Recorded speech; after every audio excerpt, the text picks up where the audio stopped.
સુગંધનું સરનામું સંયમ, કોયલનો ટહુકાર સંયમ, ઝરણાનું સંગીત સંયમ। श्लोक में भी यही कहिए कि मनुष्य भाव एक गोल्डन ट्रे समान है। मनुष्य भाव एक गोल्डन ट्रे समान है, एक सुवर्ण के ग्लास के समान है। अगर ट्रे गोल्डन है या ग्लास गोल्डन है तो उसके अंदर रखने लायक चीज गटर का पानी होना चाहिए या अमृत होना चाहिए।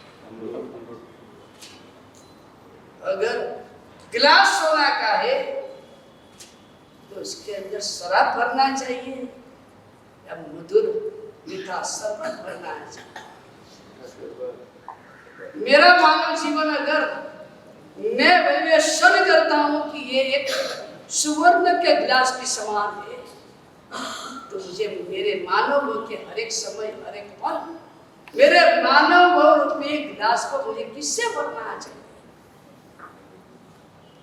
यह शास्त्रकार परमर्षि कहते जो मनुष्य भाव रूपी सुवर्ण के पात्र के अंदर सम्यक दर्शन, सम्यक ज्ञान, सम्यक चारित्र अमृत भरना चाहिए, उस मानव भाव को पाकर ये जो मूर्ख तो आधार वापस तालक नाक का गंडवार भर रहा है, जहर भर रहा है, तेरे जैसा मूर्ख दूसरा कोई नहीं।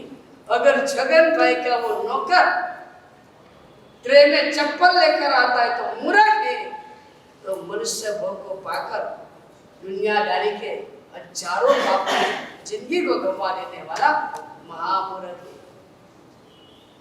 मौज पुलिस परेशान। बस यही बात शास्त्रकार परमर्षि कहते कि ये मानव को किससे संबंध करना। प्रत्येक समय सम्यक दर्शन, सम्यक ज्ञान, सम्यक चरित्र की आराधना ये मनुष्य भाव पाया है, उसका सही मूल्यांकन है।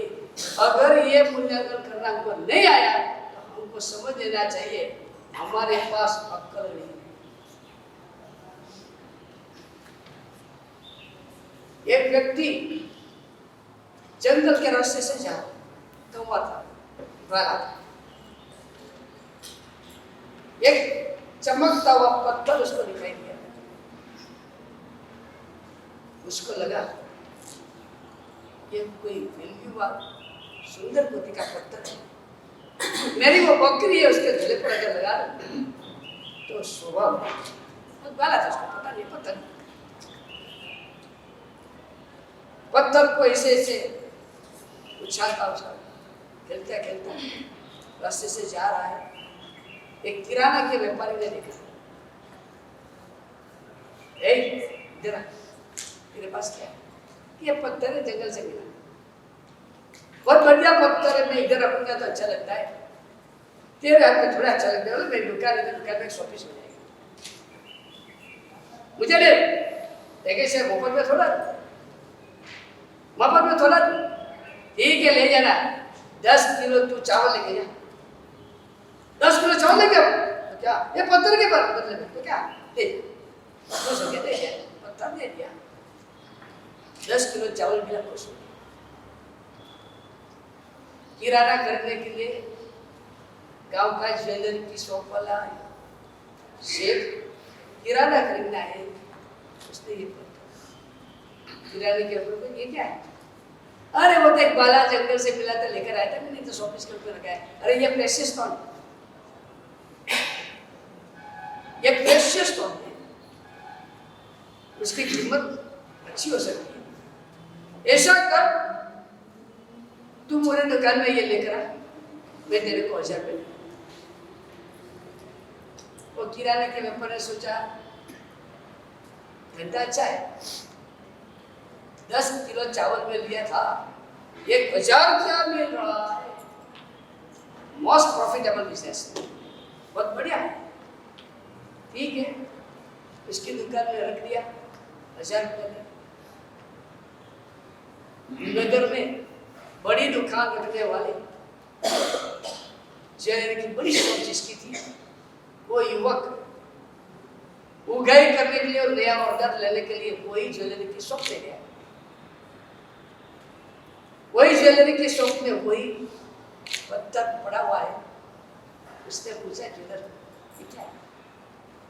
प्रेशियस स्टोन लग रहा है मुझे, 1000 रुपये में दिया। ऐसा कर, तू ये लेकर मेरे नगर में आना, मेरी दुकान में आना, मुझे ये तू जो प्रेशियस स्टोन कह रहा है मुझे देना। उसके बदले में मैं 3 घंटे में मेरी दुकान में जितना सोना चांदी का सामान है सब देने के लिए दिया। जो करना रह गया 1000 रुपीज ओनली इन्वेस्टमेंट, 1000 रुपये का ही इन्वेस्टमेंट था और पूरी दुकान मिलेगी मेरे को। तो दूसरे दिन पहुंच गया और उसको दिया स्टोन। इसके सर में प्रेशर स्टोन था। नगर सेठ का वो लड़का था, बहुत बड़ी शॉप की दुकान थी। उसने कहा ये मेरी शॉप पे जितने भी सोने चांदी के बर्तन वगैरह दिखाई देते हैं, जा 3 घंटा तेरे को देता हूँ, ले लो। एक एक करके सब देते गया। पूरे नगर में बात फैल गई कि नगर सेठ के लड़के ने पूरी दुकान लूटा। नगर सेठ बाहर गाँव गए थे, शाम के समय में ही ट्रेन से उतरे, बाहर निकले और लोगों ने इसको गुड न्यूज दिया, बधाई दिया, तुम्हारे लड़के ने दुकान लूटा। गंभीर थे नगर से, उसको विश्वास था मेरा लड़का मूर्ख नहीं है। There must be reason. बहुत सुंदर प्रतिज्ञा वाक्य, देयर मस्ट बी रीजन। सुबह में आपने लड़के को कहा सब्जी लेने जा, नहीं गया, देयर मस्ट बी रीजन। गुस्सा नहीं होना। मैं पत्नी को चाय बना के दो, नहीं दिया, देयर मस्ट बी रीजन। कारण तो गुस्सा नहीं होना। हर जगह पर भी कोई ना कोई कारण रहेगा। सबसे अंतिम कारण तो एक यही, मेरे कर्म सीधे नहीं है, ये सबसे बड़ा कारण है। सीधे भाग करके गुस्सा हो जाना मूर्खता। सेठ गंभीर थे। सेठ ने सोचा जरूर इसके पीछे कोई कारण हो सकता है।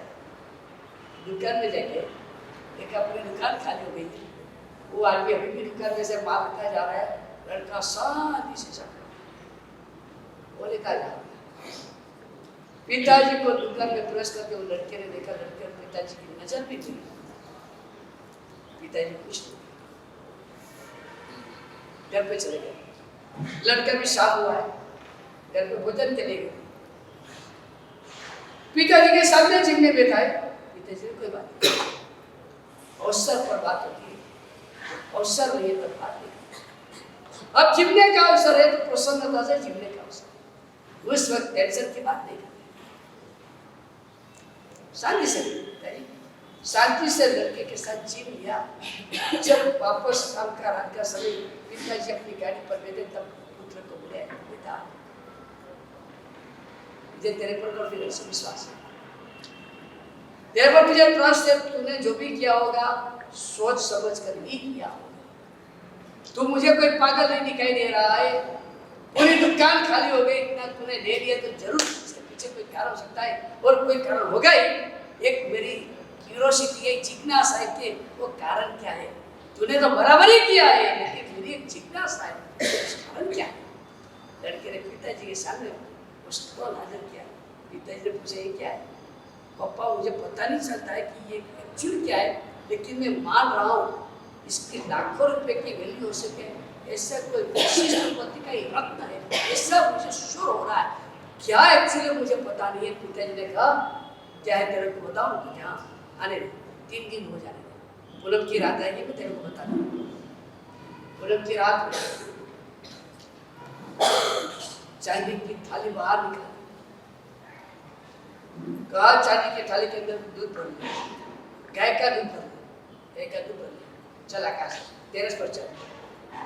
टेरेस पर गए, चंद्र खिला हुआ था, रात चंद्र खिला हुआ था।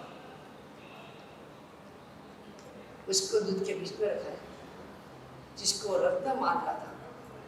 पिताजी ने कहा तूने वो बेचारे भोले गांव के लोग के साथ चीटिंग किया है। चीटिंग उकाल गुताली और बोलते के चीटिंग किया है। पापा क्या बोलते कि देख अभी इसका प्रभाव देखना। वो रत्न में से धीरे धीरे धीरे प्रवाही जैसा निकलते दूध में मिलता गया। दूध भावित हो गया। पिताजी को पूछा, बेटा पापा ये क्या हुआ? अब तो एक काम करना, बाजार में से लोहा लेकर आना, इसका छत्ता क्या होता है पता चलेगा। बाजार से लोहा लेकर आया, छत्ता किया, लोहा सोना। तो हर मानव को ये कर सकेगा और कितना सोना पैदा कर सकता है बोल। तूने उसके साथ चीटिंग किया या नहीं किया? पापा मुझे क्या पता था, मैंने तो पूरी दुकान उतारी, फिर भी वो कम लगता है आपको? क्या लगेगा नहीं? ये चंद्रकांत मणि है। पूनम की रात को चंद्र के किरण को पाकर इसमें एक जबरदस्त की प्रक्रिया होती है जो दूध को एक सुवर्ण रस बना देती है, जो सुवर्ण रस लोहे को छाटने से सोना हो जाता है। एक स्टोरी पूरी। अब सवाल ये, आपको कौन पसंद है? एक ग्वाला है, पत्थर वही का वही है। एक ग्वाला है जिसके लिए 10 किलो चावल मिल गया, संतोष। एक किराना का व्यापारी है, उसको 1000 रुपया मिल गया, संतोष। एक ज्वेलरी शॉप वाला है, उसके बदले में भरपूर सोना चांदी की ज्वेलरी मिल गई, संतोष। एक नगर सेठ है, नगर सेठ का लड़का है।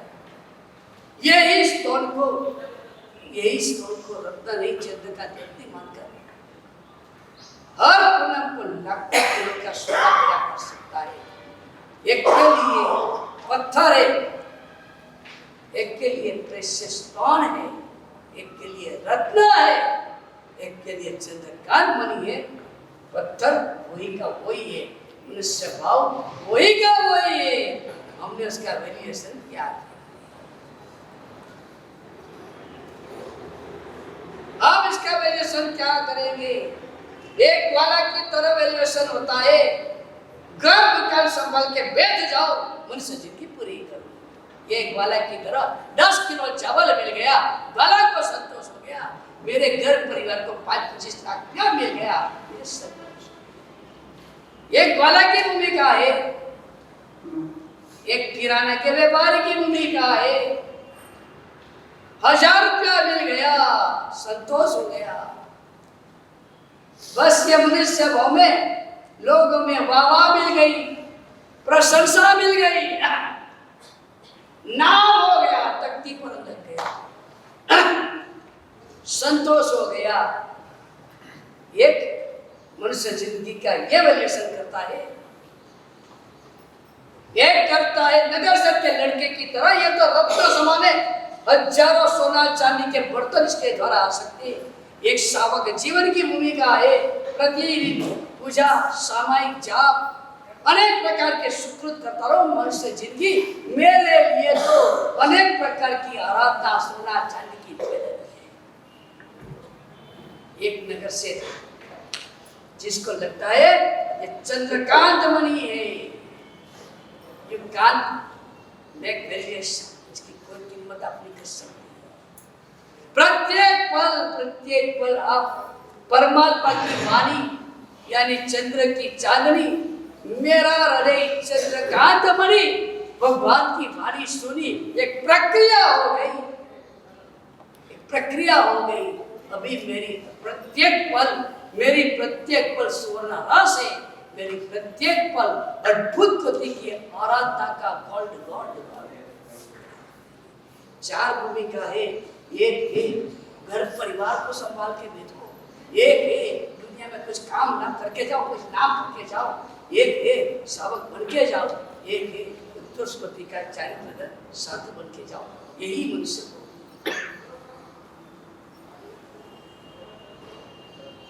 क्या करना है? भाग्यशाली हो, दो मुंशु मेरे ये तो तय कर दिया। हमको तो चंद्रकांत मणि ही चाहिए, हमको तो प्रत्येक पल गोल्डन ही होने चाहिए। दोनों ने तो ये संकल्प कर लिया। आपको ये संकल्प अच्छा लगता है, मानता हूँ।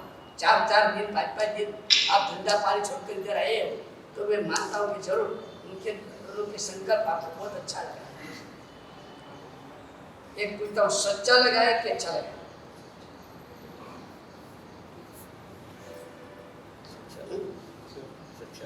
सच्चा लगा है कि अच्छा लगा है, कि दोनों लगा है? आपको बोलने का अवसर देता हूँ। सच्चा लगा। सच्चा नहीं, सच्चा नहीं लगता है अच्छा लगा। तो अच्छा नहीं लग रहा है। बोलो दोनों लग रहा है। दोनों लग रहा है। दूसरा कोई डिसीजन लेने से, दीक्षा का डिसीजन छोड़कर दूसरा कोई भी डिसीजन लेने से डिवेल्यूएशन होने वाला है।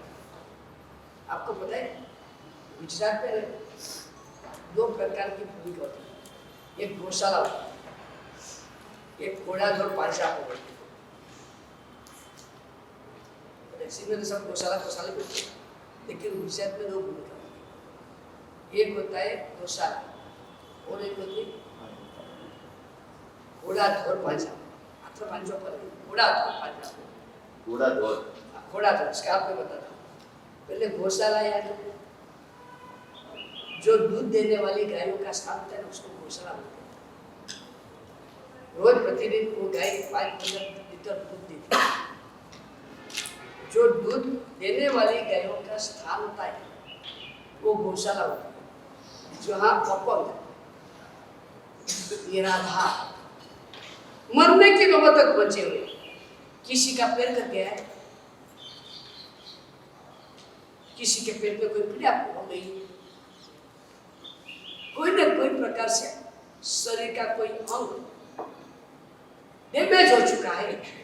घोड़ा का अर्थ है घोड़ा यानी अपंग, अनाथ, टूटे फूटे शरीर वाले, ऐसे जो पशु जिसको कोई नहीं रखते, उनको रखने के लिए जैनों ने, महाजन ने जो व्यवस्था बनाई वो कहा जाता है घोड़ाधोर पालसा। बेचारे रास्ते पर ऐसे पड़े थे, पूछ गया था, कोई कार नहीं, कोई उठाने वाला नहीं था, उनको रखा गया, उनको संभालना है। फिर वो कुत्ता हो, बिल्ली हो, गाय हो, उन सभी को जो रखा जाता है उसको क्या बोला जाता है? घोड़ाधोर पालसा। बोला क्या बोला? घोड़ाधोर पालसा। ये सब बहुत विशिष्ट है। जहाँ अपंग, अनाथ, निराश्रय, निराधार ऐसे पशु को, पंछियों को जहाँ रखा जाता है वो घोड़ाधोर पालसा पर होता है। जहाँ दूध देने वाली गाय रहती है, रुष्ट पुष्ट तंदुरुस्त सुंदर कोटि की गाय जो दूध देती है, उसको जहाँ रखा जाता है उसको गौशाला कहा जाता है। आप पूछोगे ये बात अभी की, मैं आपको पूछता हूँ, दीक्षा लेना है, बेहरा आदमी दीक्षा ले सकता है कि नहीं ले सकता? बेहरा सुन लीजिए, बेहरा आदमी दीक्षा ले सकते हैं कि नहीं ले सकते? बेहरा आदमी को दीक्षा नहीं दी जाती, गुरु के उपदेश को सुनेगा ही नहीं, क्या चरित्र पलेगा? बेहरा आदमी को दीक्षा नहीं दी जाती। अब आपको पूछता हूँ, संसार में बेहरा आदमी रह सकता है कि नहीं रह सकता? अंधा है, आंख नहीं, अंधा आदमी दीक्षा ले सकता है कि नहीं ले सकता? अरे समिति का पालन, जीवने का पालन नहीं कैसे करेगा? सीधी बात है, उसको दीक्षा नहीं दी जाती। वो अंधा आदमी संसार में रह सकता है? वो कथा, आज जिसका कथा हुआ उसको दीक्षा दे सकते? बेचारा पात्रा प्रयोग कैसे करेगा?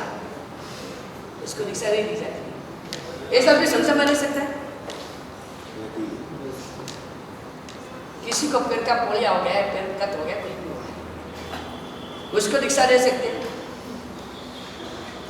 अरे विहार कैसे करेगा? विहारी कैसे करेगा भाई? उसको दीक्षा दे सकते हैं? संसार में रह सकते हैं? जिसकी बुद्धि में एक आने कम है, 2 आने कम है, मंदमती है, उम्र बढ़ती है, शरीर बढ़ता है, अक्ल नहीं बढ़ती, ऐसा मंदमती है। चौड़ा आदमी बोलते ना, ऐसा ऐसा व्यक्ति रिक्शा ले सकता है, संसार में रह सकता है। आपको क्या लगता है, रिक्शा साधु जीवन गौशाला और संसार थोड़ा दूर पांचा पर लग रहा है?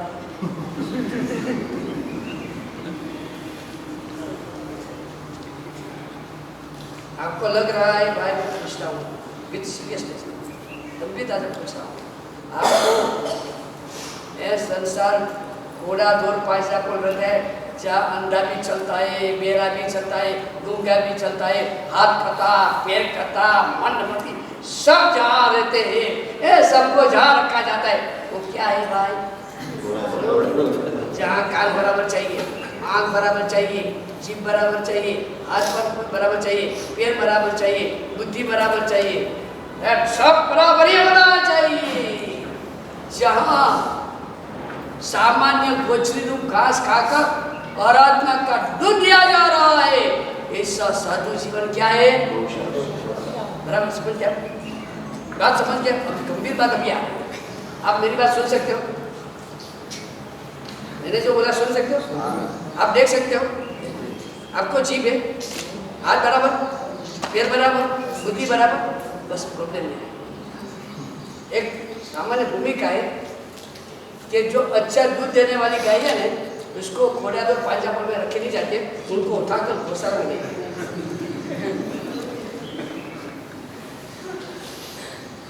समझ में आया? समझ में आया भाई मैं क्या बोल रहा हूँ?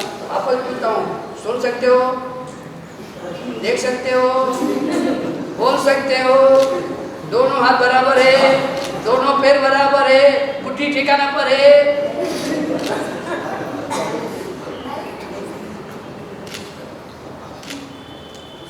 कहाँ आना है? सुंदर पोथी का परमात्मा का शासन, एक सुंदर पोथी की भूमिका है, संसार सभी प्रकार के जीवों से भरा, जहाँ पाप करना भी गौरव की बात नहीं, जहाँ क्रोध करने वाला भी मानता है कि मैं तो जब क्रोध करता हूँ नहीं, किसके सामने नहीं देखता हूँ, यानी क्रोध करने को भी गौरव। संसार एक ऐसी भूमिका है कि जहाँ पाप को, क्रोध वगैरह को गौरव माना जाता है, अहंकार तो होना चाहिए, स्वाभिमान तो होना चाहिए। हर एक दोषों को भी गुण के रूप में दिखने वाला एक संसार भयंकर पाप है। और जो आपकी दो बहनों ने दीक्षा का निर्णय किया, इतना सुंदर पति का निर्णय किया, मार्ग तो सही यही है, आज नहीं तो कल मुझे यही रास्ते पर जाना है, ये भावना, ये दिशा के अवसर पर आपको સુગંધનું સરનામું સંયમ, કોયલનો ટવકાર સંયમ, ઝરણાનું સંગીત સંયમ।